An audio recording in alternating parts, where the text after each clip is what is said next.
These huge Terminator beasts of battle tanks, symbolic of war, date back centuries. It was on November 20, 1970 at the First Battle of Cambrai that a mass of battle tanks were used. And these continue to be used in wars even today. But somehow the battle tanks are failing in Putin's war, leading many to ask if they have become obsolete. Let's take a historical detour and find out if we really need them anymore. After World War I, humankind was on the lookout for an armored self-propelled weapon which could navigate any kind of terrain. The tank's predecessor, an armored car, had a weakness that it could only travel on smooth terrains. Austria, Russia, Britain and France were already racing to design their own tanks.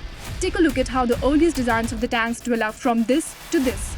The first official photograph taken of a tank going into action was in 1916, when out of the 49 tanks deployed for the battle, only 25 actually moved forward. But on November 20, 1917, 474 British tanks were concentrated at the Battle of Cambrai and achieved a spectacular breakthrough. This began an era where battle tanks could be unleashed in war. Fast forward to a century later, in just the first 2 months of Russia-Ukraine war, Russia has estimatedly lost thousands of tanks. As per this war loss monitor, 1,494 to be exact. Behind this damage is US-supplied Javelin anti-tank missiles. Javelins can be fired so that the missile explodes on top of a tank where the armor is the weakest. Russian tanks are fitted with reactive armor which absorbs the impact of missiles. But Javelins are fitted with 2 warheads. One blows away the reactive armor and the second pierces underneath. We also saw the use of kamikaze drones that drop on top of a tank, destroying it. But are drones and anti-tank weapons driving the battle tanks to obsolescence? This isn't the first time that its obsolescence is being questioned. In 1960, a British military historian wrote that the tank is dead or dying. Experts believe that more than just the tanks, it's Russia's tactics that are to be blamed. The Russian army operates through battalion tactical groups, devised at the time of Cold War.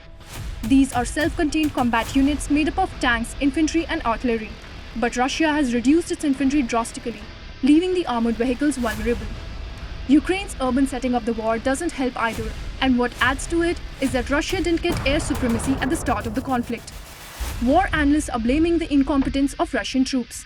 For instance, many Russian tanks are being carried away by Ukrainian farmers because they ran out of fuel. This points to the logistical failure. In fact, the Ukrainian government has even issued instructions on how citizens should turn in these combat trophies. But with more than 20,000 casualties and roughly 1,500 tanks destroyed, war analysts are arguing that it's not about better tanks, but negotiations that will end the war. For more informative videos like this, keep watching India Today News Mo.